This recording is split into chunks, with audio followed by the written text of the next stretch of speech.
Hello, this is Mr. Woodruff. I'm here today to show you how to complete this coin flip heredity lab step by step. All right, so the first thing that you're going to do is pick a partner. We're going to pick a partner and we're going to look at our phenotypes and our partner's phenotypes. From there, determine the genotypes, and then we're going to create a baby, obviously on paper. And so the first thing that we need to do is to pick a partner. You can pick a partner from somebody in class, or your partner can be like a celebrity or your favorite character from either a movie or an anime or something like that. Hahowever, your character must be human for this to work. So the first thing you need to do is pick a partner. So the partner I've picked is a very famous actress by the name of Halle Berry. So I'm putting Halle Berry's name here. That's the name of my partner. And then include a picture of your partner. However, if your partner is in class, you don't need to include a picture of your partner. But I already have a picture of my partner. It's here, Halle Berry. And so I'm going to paste in a picture here of Halle Berry. And this is a giant picture, so I'm just going to change the size here and make this a lot smaller so it fits better on the document. Okay, so I've picked my partner, Halle Berry, and then I've included a picture of Halle Berry. So now what I want you to do is pick your partner, put the name of your partner here, and include a picture of your partner, unless your partner is somebody in class. Go ahead and do that. Pause your video, do this, and then come back to the video for the next step. All right, and I'm back here with the next step. So we've included the name of our partner, and we've included a picture of our partner if our partner is not in class. The next thing we need to do is look at the physical trait on the list below and write down your phenotype and your partner's phenotype. And remember, phenotypes are physical traits like dimples or thin lips, and so we're actually writing words for this. So I'm going to scroll down the page, and I come to this table, and I'm going to start with my phenotype where it says your phenotype. And the first one is dimples. Well, I have dimples, so I'm going to write dimples. Okay, next is lip thickness. I have thin lips, right? So I write thin lips. Widow's peak. Widow's peak is your hairline. If it comes down to a point in the front, kind of like Dracula or a vampire, we call that a widow's peak. If it goes straight across, we call that a straight hairline. And I have a straight hairline. And so as you can see, I'm just writing down the physical trait that I have in words, okay? Next is hair color. I have blonde hair, okay? Red hair. This one, you're either writing that you have red hair or non-red hair. And so I have non-red hair. My hair is blonde with no tint of red in my hair. Some people have like a tint of hair. They'll have blonde hair with a hint of red. Some people have really red hair. Some people have brown hair with red in it. And so this red hair is in addition to brown or blonde hair. And then you're just going to go down this list and write down your phenotypes for all of these different traits. Hair texture, eye shape, eyelash length, eye color, eyebrows, face shape, nose shape, chin shape. A chin shape, what we mean by this is a cleft chin. That's kind of like, it's an indentation on your chin. Some people call it like a booty chin, or it's like a dimple chin, but you have like an indentation on your chin is called a cleft, okay? Let's see, skin tone, either light, medium, or dark, and I can answer this for me right now. I have very light skin, but Halle Berry has kind of medium skin. Right? And so what I want you to do is fill out your phenotypes with words all the way down this column, and then also do this for your partner's phenotype. So for example, Halle Berry has no dimples. Okay, Halle Berry has thick, let's look at that picture again. Yeah, I would say she has thick lips, especially compared to me. Okay, and look at those pictures or look at your partner. Fill out your phenotypes and your partner's phenotypes right now. And when this is finished, well, first of all, pause the video, fill out your phenotypes and your partner's phenotypes, and when you're finished, come back to the video. This is Mr. Woodruff, and I'm back to talk about how to finish up the next part of this activity, which is our genotype. So we're going to fill in your genotype and your partner's genotype. There's one thing I failed to mention in the previous portion of the video, and that's the sex here. And so what you need to do is you need to either circle or bold and underline your sex. So I am a male, and so I bolded and underlined male, and Halle Berry is a female, so I bolded and underlined female. Now, if the partner that you're working with is of the same sex as you, just choose the opposite sex that you are, specifically because we are modeling human reproduction, which happens between a male and a female.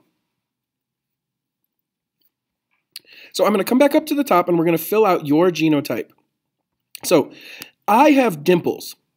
And as you can see, dimples is a dominant trait. And we use a capital D for the gene for dimples because it's dominant. So we know that at least one of my letters in my genotype, one of my genes is a capital D. However, we don't know if that second gene is a capital D or if that second gene is a lowercase d, because both of these is going to code for dimples, because if we have one capital letter, we see the dominant trait. So what we're going to do in the case of dominant traits is we're going to give ourselves one capital letter, and we're going to flip a coin for the second letter. And if you flip a heads, I want you to give yourself a capital letter, and if you flip a tails, I want you to give yourself a lowercase letter. So I have a coin here, so I'm going to flip the coin, and I flipped a tails. So tails, I'm going to give myself a lowercase d. All right, so that's my genotype for this activity. Okay, so I'm going to go down to the next genotype, and I'm saying that I have thin lips. Okay, as we can see, thin lips is a recessive gene. Well, the only way that I could have thin lips is if I had both of my genes were lowercase t's, right? We're using T for thick lips and thin lips. Capital T codes for thick lips. Lowercase t codes for thin lips.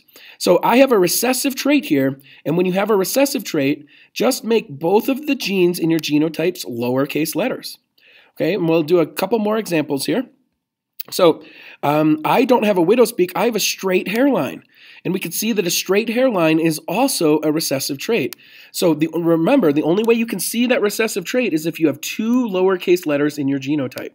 So for anything where you have a recessive trait for your phenotype, you're going to use two lowercase letters for your genotype. Let's go down to another example here. So non-red hair. I have non-red hair. And so that's a dominant trait, so I'm going to use a capital letter for the first letter, and I'm going to flip a coin for the second letter, because I could have either a capital letter or a lowercase letter for that second gene. So I flip the coin, and this time I got a heads. And when you get a heads, you use the capital letter. So I have capital N is my genotype, because I flipped a heads for that second letter. Okay. Now, the next trait is hair texture, and this is an incomplete dominance trait. So what you're going to do is you're just going to copy over the genotype that you see in the description here. So I have straight hair, so straight hair has the genotype capital S, capital S. So I'm just going to write capital S, capital S. Okay, and then I think we have a couple more incomplete dominance traits like skin tone. Skin tone is another incomplete dominance trait. So I'm going to use lowercase l, capital L, excuse me, capital L for light skin. Freckles, I have no freckles, so I'm going to use capital N. If you had freckles, you'd use capital F. If you have light freckles, you'd use capital F, lowercase n, or capital F, capital N. Okay, and then lastly, the sex. So I'm a male, so I have the chromosomes XY. So I'm going to bold, I'm going to bold and underline XY just to show that, or the other thing that you could do, right, is delete the other stuff and just to show that you have an XY chromosome for a male. Females have XX chromosome. So let's look at a couple more for your partner's genotype just to review. Okay, so let's find first a dominant trait for Halle Berry. So Halle Berry has thick lips. That's a dominant trait. So we know that the first letter of her genotype is a capital T, and we're going to flip a coin for that second letter because we don't know if that second letter is capital or lowercase. Flip a coin. I got a tails, so I'm going to use a lowercase t. So we're going to pretend that Halle Berry's genotype for thick lips is capital T, lowercase t. And then let's find another one where she's recessive. Oh, actually, I think it'd be good to go over the incomplete dominance trait. I said that Halle Berry has wavy hair. And so if you look, the genotype for wavy hair is capital H, capital S. So that gives Halle Berry wavy hair. Let's see. Trying to find another recessive trait for Halle Berry. Oh, okay, right here. I said that she has a thin nose. That's a recessive trait. So to see the recessive trait, we know that she has to have lowercase s to see that recessive trait. So what I'd like you to do right now is go pause the video and fill in your genotype and your partner's genotype. And remember, if you have a dominant trait, the first letter is capital, but you have to flip a coin for that second letter. Heads will give you a capital letter. A tails will give you a lowercase letter. If you have the recessive trait, like thin lips here, both of your genes have to be lowercase letters, right? Because that's the only way you can see the recessive trait is if you have two lowercase letters. So go ahead now and fill out your genotype and your phenotype and come back to the video or start the video after you've filled out your genotype and your phenotype. Okay, I'm back to talk about the next section, which is going to be your donated gene allele and your partner's donated gene allele. So remember, we have 23 pairs of chromosomes. However, when we, as humans, make gametes, sperm and egg cells, we only give half of those chromosomes to our children. And so these genes that we see here, these would appear on different chromosomes. So depending on which chromosome we give our child, we can give our child either of the two genes that's in our genotype. So what we're going to do is we're going to flip a coin to determine which gene we give. So for example, right here I have dimples, but we said that my genotype was capital D, lowercase d because I flipped a coin for that second letter. Okay, so now I have capital D, lowercase d. Which one am I going to give to my child? I could give the capital letter or I could give the lowercase letter. So flip a coin. Okay, I have a coin here. I'm going to flip it. Okay, and I flip the heads. When you flip a heads, you give the first letter. Whatever that letter is, you're going to give that first letter. If you flip a tails, you're going to give the second letter. So I flipped a heads, so I'm going to give a capital D to my child. Now, if we look at Halle Berry here, she has lowercase d because she has no dimples. Well, we could flip a coin here, right? I could flip a coin, and I flip the heads, so I would give the first letter, which is a lowercase d. However, if you look at this, if you have two letters that are exact same, it doesn't matter if you flip a heads or a tails, you're still going to give the same letter, right? The only thing Halle Berry can give is a lowercase d because that's all she has in her genotype. So I'm going to give a capital D. Halle Berry's going to give a lowercase d. Okay, and then what I want you to do in this next section is just go through and determine which gene you are going to donate to your child. So if I go down to the next genotype for lips, I have lowercase t, right? I could flip a coin. In fact, I will. Okay, I flipped another heads. And so I'm going to give the first letter, and that's a lowercase t. However, the only thing I could give is a lowercase t because I have two lowercase t's. Okay? Now, let's look at Halle Berry. Halle Berry could give a capital T or a lowercase t. Let's flip a coin and determine which gene she gives. Ooh, I flipped another heads. Lots of heads today. So I'm going to give that first letter, which is a capital T. All right? Or Halle Berry, I should say, is going to give that capital T. Right? So remember, your donated gene allele, you can only give one of your two genes. So right here, I have lowercase w. Well, the only thing I could give is a lowercase w. Halle Berry has a lowercase w. The only thing she could give is a lowercase w. Okay, and so I want you to just go through. I have lowercase b. The only thing I could give is lowercase b. However, Halle Berry here has a capital B, lowercase b. So we need to flip a coin for this. Another heads. Okay, so Halle's going to give the capital B. All right, capital N, the only thing I can give is a capital N. Capital N, the only thing Halle Berry can give is a capital N. Right, so you're just choosing one of these two that you're going to donate. If they're both the same letter in the same case, then just put that one letter over in the donated gene column. In these incomplete dominance traits, so I have capital S. The only thing I could give is a capital S, right? But Halle Berry has a capital H, capital S. So we have to flip a coin to determine which gene she gives. All right, there's finally a tails. So Halle Berry's going to give that second letter. So she's going to give a capital S. And so I just want you to go through here, and if you have the same letter, meaning the same case, lowercase a, I can only give a lowercase a. Halle Berry has capital A, she can only give a capital A. But for these heterozygous pairs where you have one capital and one lowercase, you need to flip a coin. So I flip a coin, another tails. So Halle Berry's going to give the lowercase e. I have lowercase e, so I can only give lowercase e. And this works for everything down this column, even all the way down to sex, okay? So I'm a male. I can give either my X or my Y chromosome. So I'm going to flip a coin. I flipped a tails, so I'm going to give the Y chromosome to my child. Why is that so small? Y, anyway, I'm going to give that Y chromosome. I don't know why that's so small.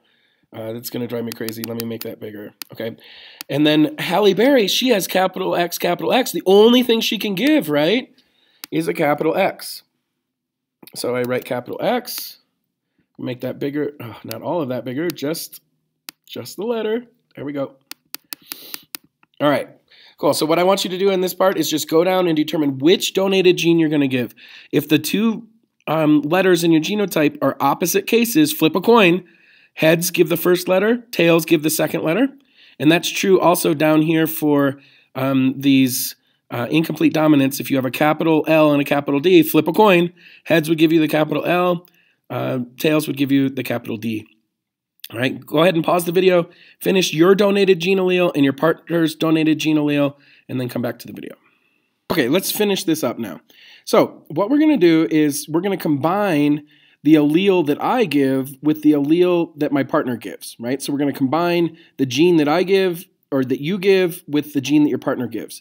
So I'm going to give a capital D, and Halle Berry's going to give a lowercase d.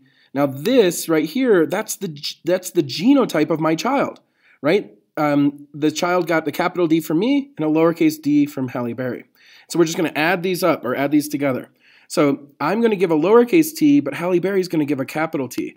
Now I could write it like this. I could write it like lowercase t, capital T, like that, but that just looks funny, right? We don't put, typically in English, we don't put capital letters after lowercase letters. So by convention, we always put the capital letter first. Capital T plus lowercase t equals capital T, lowercase t. Okay, and so what I want you to do is just combine the genes, lowercase w, two lowercase w's, right? Capital B, lowercase b. Capital N, right? I'm just adding these two genes. The gene that you give plus the gene your partner gives equals the genotype of your child. Okay, and I just want you to go through here and add these all together. So capital S for me, capital S from Halle Berry, baby receives capital S. Okay, Halle Berry gives a capital A, I give a lowercase a, right? I give a lowercase e, Halle Berry gives a lowercase e, Halle Berry gives a capital C, I give a lowercase c, right? You're just adding these two together, but just make sure you put capital letters first, all right? And then down here for these incomplete dominance trait, just make sure that if you have an L, the L goes first because that's how we write it in conventions. We can see that over here. So I give a capital L, Halle Berry gives a capital D, and then Freckles, capital N, and then I gave a Y, Halle Berry gave an X, so we can make that XY. Okay, so fill out that column first, and then come back and we'll finish up the last column and finish up this activity. All right, we're going to finish up this activity now. So we have our child's phenotype, right? So I donated a capital D, Halle Berry donated a lowercase d, so my child has capital D, lowercase d. The last part of this activity is we have to figure out the child's phenotype from their genotype. And this will be really easy, right, because we can just look back over here to the left-hand side and look at the physical trait. So capital D, lowercase d. Well, capital D codes for dimples. And since it's a capital letter, it's going to cover up the recessive gene of no dimples, so this child is going to have dimples. Okay, capital T, lowercase t. Capital T codes for thick lips. So this child, even though they have a gene for thin lips, the dominant gene covers up the recessive gene, so this child would have thick lips. Widow's peak, lowercase w, so this child's going to have the recessive trait because they have two recessive genes, right? So we look back over here, and the recessive gene is a straight hairline. So this child is going to have a straight, S-T-R-A-G-H, straight hairline, sorry. All right, and we're just going to go down and fill out all of these, right? Capital B, lowercase b. Well, capital B codes for black or brown hair. Lowercase b codes for blonde hair. So we're going to say that this child has brown hair. You could also write black hair. Either one is fine. Okay, capital N. This is non-red. So non-red brown hair. Okay, so this child would have brown hair without any red in it. Capital S. This child's going to have straight hair. Okay, and so we're just going to go down and we're going to fill out the phenotype of our child, right? And go down to sex here, XY. This means that our child is going to be a male as far as sex. Capital N, this child's going to have no freckles. Oops, I spelled freckles wrong. There we go. And then L, capital D, that codes for medium skin tone. Oops, sorry, medium skin tone. All right, so go ahead and what you're going to do is fill out the phenotype. Now, I'll just say this now. After you have the phenotypes of your child, what I want you to do is come down here and answer this question. If you and your partner made a second child, why wouldn't your second child have the same genotypes or phenotypes as your first child? And think about that coin flip. Think about how we got these donated genes, right? We flipped a coin, right? So what does that tell you? If we did this again, would your child look the same? Why or why not? And then lastly, what I want you to do is draw a picture of your child. So use the phenotypes from this child's phenotype column and draw a picture and insert that picture of your child here. And then after you've inserted the picture of your child, you can submit this in Canvas. I hope that you found this video helpful. Please let me know if you have any questions.